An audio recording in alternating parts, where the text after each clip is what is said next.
¿Cómo estás? Muy buenas tardes. Adriana, pastora de la iglesia Jesús Vive Hoy. ¿Qué tiempo llevas ejerciendo el pastorado? Desde el año 2010. 2010. Ya, mira, arranco con esta pregunta. En el Nuevo Testamento, la palabra de Dios dice que Dios constituyó primeramente apóstoles, profetas, maestros, evangelistas, pastores y demás. Y también se registra que habían ya profetisas en el Nuevo Testamento, mujeres. Ciertamente en esta enumeración de lo que Dios había constituido no se le da un género específico, ¿no? A los pastores, evangelistas, maestros y demás. Porque actualmente hay mucha duda en cuanto al ministerio pastoral en la mujer, cuando ya se registra que habían profetisas en el Nuevo Testamento y demás. ¿Por qué eso sí? ¿Por qué el pastorado no? Yo creo que porque a veces no conocemos y no entendemos el significado, o no hemos estudiado el significado de la palabra. Cuando nosotros vemos el significado de la palabra pastor, en griego es poimen o poimani. Poimano, que significa aquel que cuida el rebaño. Es una palabra que originalmente no tiene ningún sexo. Y si algunos dicen, bueno, es que la Biblia habla en el Antiguo Testamento de cuidadores de ovejas, como Raquel, pero no se dice que estas mujeres ejercían un ministerio. Pues te puedo responder, cuando Jesús se refirió a su labor, dijo: yo soy el buen pastor, mi vida doy por mis ovejas. Entonces, esta es una comparación de que el Señor siempre ha mirado a todos los que creen en Él como las ovejas de Él, como parte del rebaño. Así que podríamos entender que esta palabra, primeramente, no tiene sexo y se refiere de una forma general. Así como tú dijiste, hay profetisas. También el ministerio se desarrolla en cualquier área, en cualquier ámbito, porque ya estamos en la gracia, no estamos en la ley. Mira, la gran maestra, actual maestra de la palabra, Joyce Meyer, de los Estados Unidos, ella dijo algo que me pareció muy interesante. Ella dijo que luego de 6 meses que ella había comenzado a ejercer la maestría, ¿no? Dentro como ministerio, dentro de la iglesia, luego de 6 meses alguien viene y le dice: pero usted no puede ser maestra porque esa labor no es para las mujeres, porque después tienen que enseñarle a los hombres. Y esta gran mujer de Dios dice: gracias a Dios que yo escuché eso 6 meses después, cuando yo ya estaba enseñando y ya estaba teniendo frutos y estaba ganando cualquier cantidad de almas. Entonces, obviamente que sí va a haber algún tipo como de tropiezo al inicio del ministerio, ¿sí? Y cuáles fueron estos tropiezos, que por lo general ni siquiera es por uno mismo, sino por personas, ¿sí? Con cierta interpretación, porque aquí es un tema más de interpretación de la palabra y no de un estudio de la palabra, que es lo que siempre yo defiendo, y con ciertas interpretaciones bíblicas que van a atravesarse en tu camino, en este camino que obviamente es sacrificial. Y yo creo que nadie se va a meter en algo y que sobre todo ese algo a uno le representa un sacrificio. Y sacrificarse en algo que realmente tengo mis dudas, o también las personas lo ven con duda. ¿Con qué dudas te encontraste? Si fueron personales o dudas también de la gente. ¿Cuáles fueron estas dudas o este tipo de cuestionamientos? Dudas no, más bien cuestionamientos. Lo que pasa es que a veces basamos un pensamiento en un texto bíblico. Por ejemplo, muchos basan este pensamiento en 1 de Timoteo 2:12, si no me equivoco. Por ahí está, donde Pablo dice: digo yo que no le permito a la mujer que enseñe. Pero nosotros no hemos visto la exégesis del texto bíblico. Esto quiere decir por qué Pablo lo dijo y para quién Pablo lo dijo.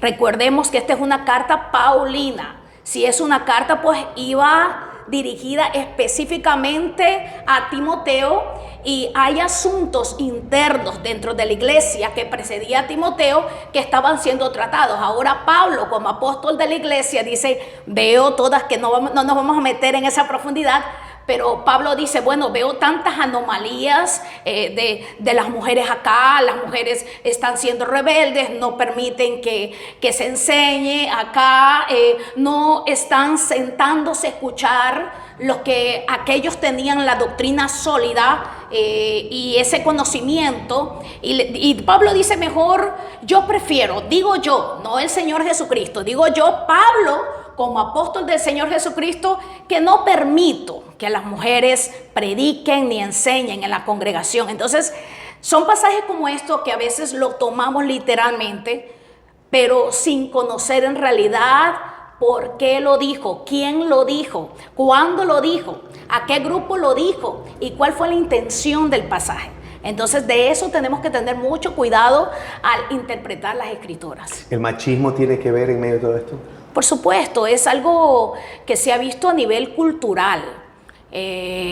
Y acá en Latinoamérica, como yo te comentaba, predomina mucho el machismo y el legalismo. ¿Y cómo una mujer me va a enseñar a mí? ¿Cómo una mujer va a ser mi pastora? ¿Cómo una mujer puede ser una guía espiritual? Así es. Y quien te guía o quien nos guía a dar un consejo es el Espíritu Santo. Y no podemos asignarle un género al Espíritu Santo.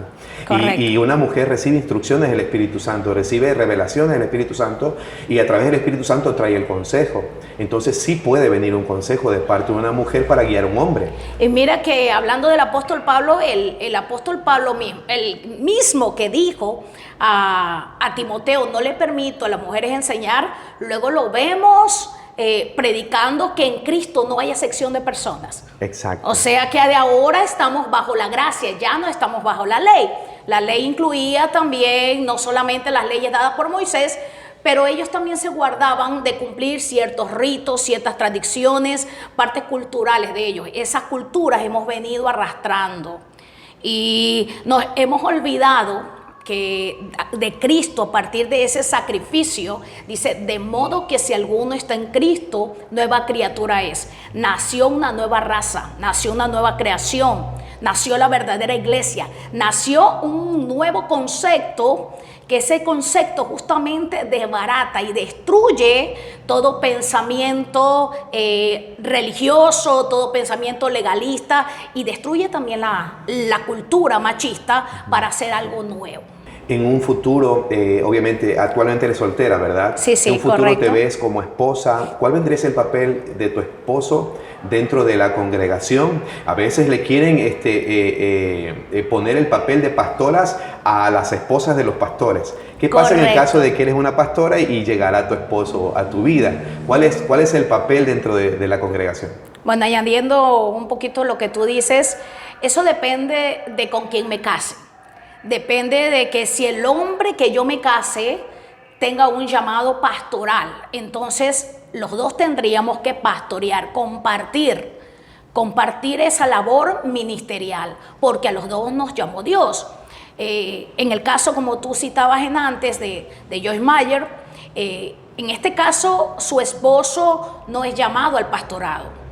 Por eso es que ella solamente ejerce el ministerio. Si yo me caso con un pastor, obviamente los dos vamos a pastorear. Si yo me caso con un hermano que tiene labor evangelista, simplemente es cristiano, pues yo seguiré siendo la pastora de la congregación, porque esto ya no es algo que se hereda, sino que el llamamiento viene de Dios y lo da Dios.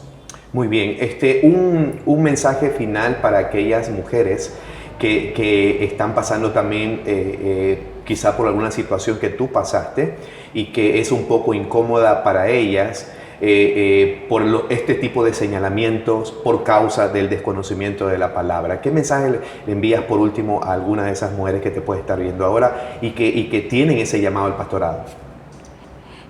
Que estén convencidas de quién las llamó.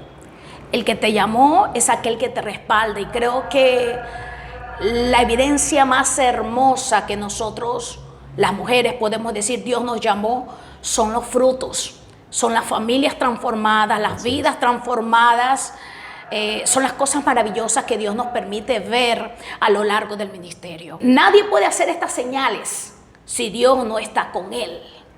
Así que nadie puede hacer una señal si Dios no está con él. Nadie puede ejercer un ministerio tener un fruto Así de es. familias restauradas, Así de es. testimonios de gente sanada y curada Almas por el ganadas. poder de Dios, almas ganadas, que esa es nuestra primera misión, ¿verdad? Vidas liberadas, transformadas. Así es. Aquí tenemos testimonios impresionantes, restauraciones en el matrimonio, no siendo una mujer casada, que ese también ha sido un poco la disyuntiva por lo cual me han criticado. Entonces me he dicho, ¿con qué autoridad tú ministras o enseñas o aconsejas a alguien que está casado si tú no eres casada? Entonces siempre he respondido, pues la dirección la da el Espíritu Santo. Así La es. palabra es nuestro manual para nosotros poder administrar de acuerdo a su voluntad. Y obviamente también requiere conocimiento para poder ejercer el llamado de la consejería. Así que tenemos toda la libertad. En Cristo no hay acepción de personas, una de mis bases favoritas. Ahora no hay judíos, no hay griegos, el mismo Pablo lo dijo, no hay esclavos, no hay libres, no hay mujer, no hay varón. Todos somos uno solo. O sea, en Cristo somos uno solo. En Cristo hay una nueva raza, hay una nueva visión, hay una nueva oportunidad para todo aquel que cree y acepta lo que Jesús hizo en la cruz del Calvario. Entonces, hay otro pasaje también que dice, de su plenitud tomamos todos. Me gusta mucho ese pasaje. De su plenitud tomamos todo y gracia sobre gracia. O sea, a nosotros nos toca recibir la gracia que Dios nos ha dado. No solamente la salvación, porque algunos me pueden decir, ay no, pero ese pasaje habla de salvación. No, la gracia es lo que revela todos los beneficios, todas las promesas y bendiciones que el Señor nos dio a través de su sacrificio en la cruz. Muchísimas gracias, pastora. Bendiciones. Gracias a ti por la entrevista. Un bello tiempo. Bendiciones.